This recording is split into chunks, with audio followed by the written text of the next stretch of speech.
Good morning, everyone, and welcome along to the Blood Red Morning Bulletin, the Liverpool News Daily show with myself, Patrick Smith, and I'm once again, for the third time in a row, joined by Ben Vokshak to bring you the latest Liverpool transfer rumours as it is the summer, and of course we do discuss all the ingoings and outgoings at Liverpool FC.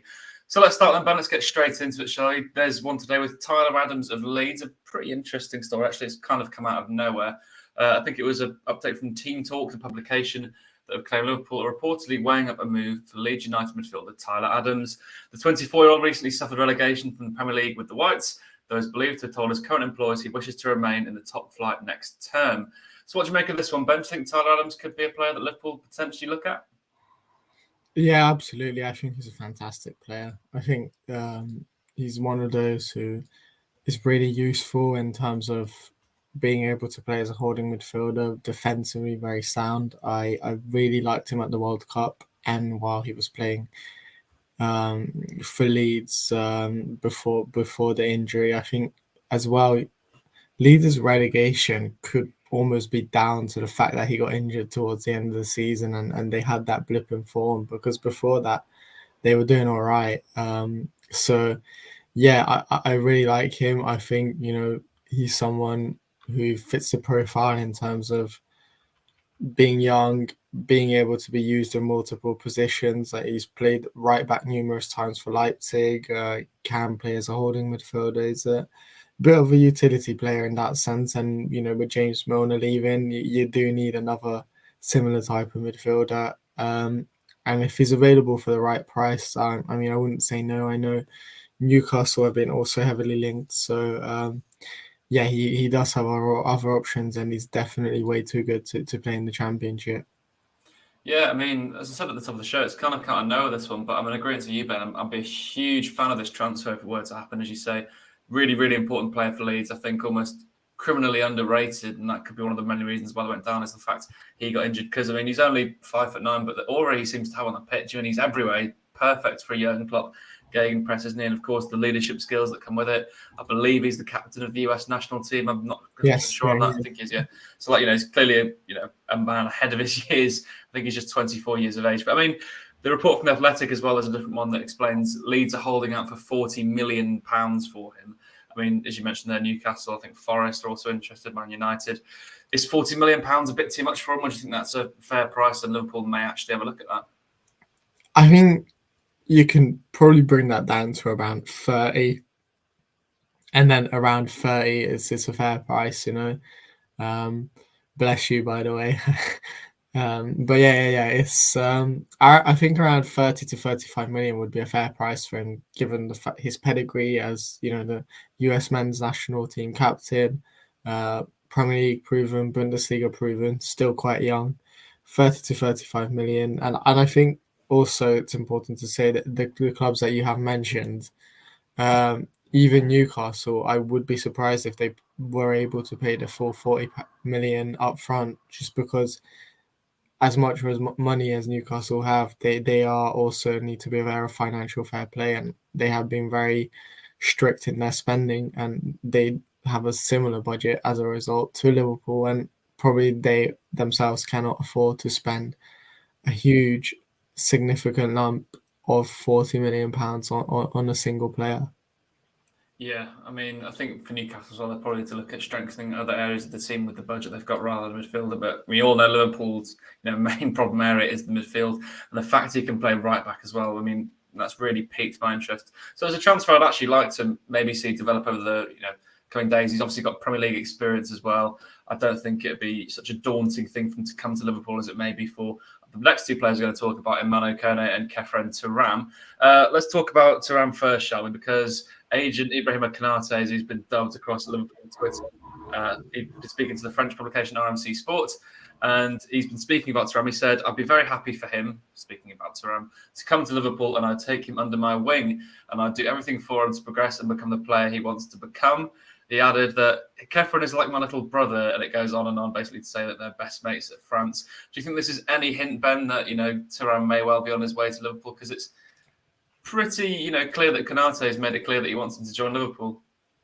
Yeah, I mean, it's an interesting one. I think previously people have talked up, Liverpool players have talked up Mbappe joining Liverpool and stuff like that. So obviously you have to take it with a pinch of salt. But it is, I think, the links between Konate and Thuram are interesting in general. I mean, Konate played with Marcus Thuram, Khephren's brother, at Sochaux.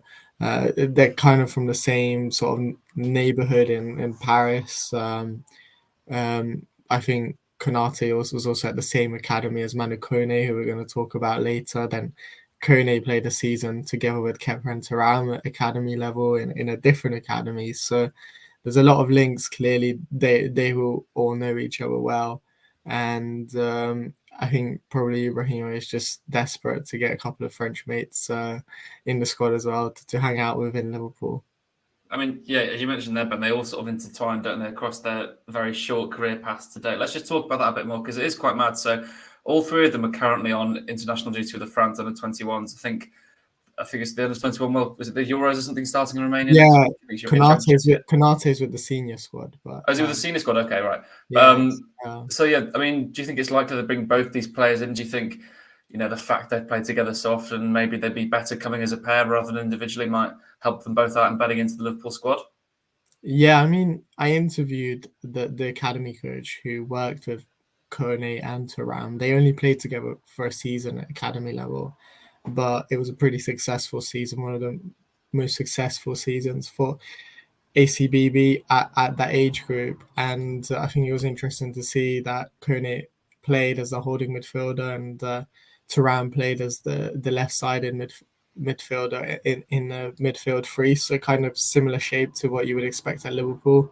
And I think when I asked the coach like what stood out for him about both players, the first thing he said is they run so much, the energy that they brought to the team, and he was just saying how it was a sight to behold. That those two in midfield, controlling the midfield, running about, covering a lot of ground, and I think obviously just based on what Jurgen Klopp likes his midfielders to do, this kind of pressing, high intensity football. I mean, they both tick that box perfectly.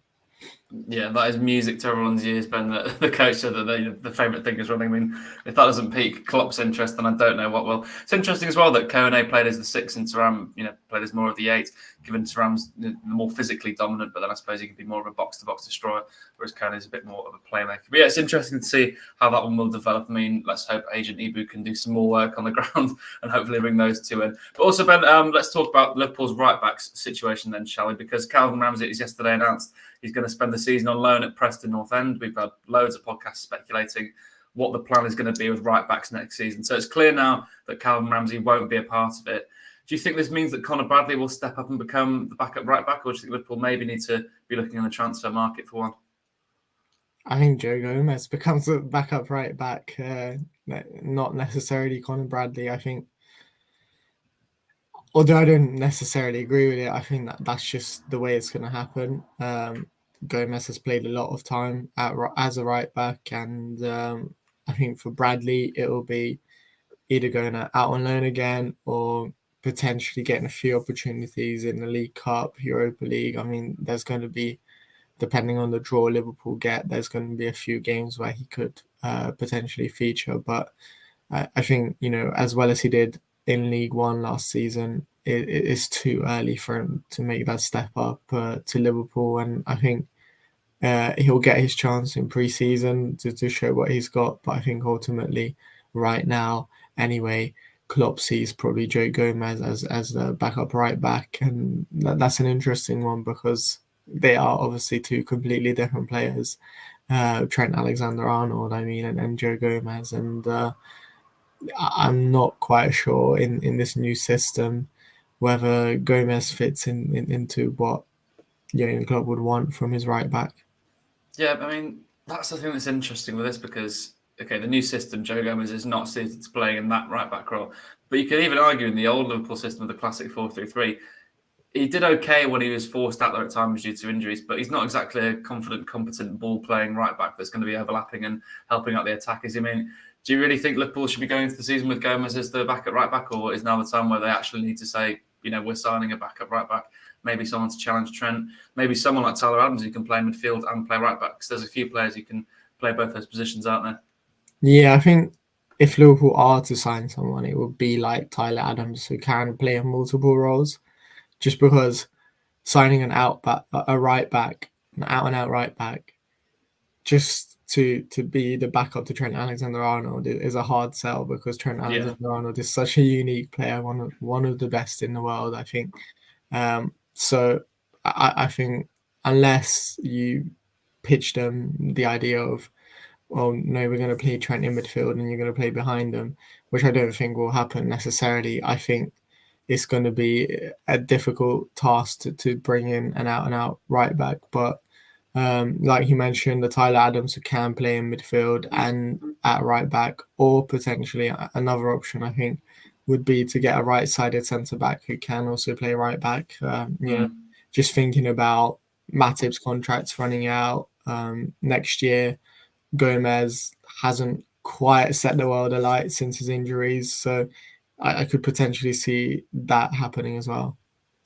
And Timber entered the chat, you could say on that one, Ben, couldn't you? I mean, yeah, I agree with you there. I think I'd maybe be looking at signing an alternate midfielder, maybe not. I mean, Tyler Adams could be a good one for midfield, but I'd love to sign someone like Timber. Like Liverpool looking for a centre-half who can maybe play left-back as well. I think you should be looking at the exact same on the right-hand side, sort of like a Joe Gomez hybrid, but someone who's maybe better on the ball and a bit quicker maybe for that right-back spot, especially when they're rotating and reverting back to the traditional 4-3-3. But anyway, yeah, we'll leave that on there. It's quite interesting how it panned out, to be honest, because I wasn't exactly expecting Calvin Ramsey to be going out this early. I thought he was going to be the backup right back for next term in the Europa League, given we've not really seen any of him yet. But yeah, certainly an interesting one. That means there's definitely more transfers to come. And for that, everyone, make sure you subscribe to the Blood Red YouTube channel and make sure you're following Liverpool.com and Liverpool Echo sites across all social channels so you don't miss any of the latest transfer rumours. And of course, make sure you join us every day, weekday from 10 a.m. We are live, of course, across the Blood Red YouTube channel on Liverpool.com, Twitter and Facebook. But for today, we'll wrap the show up there. For myself, Patrick Smith and Ben Bokshak, thank you so much for joining us. We'll catch you again soon.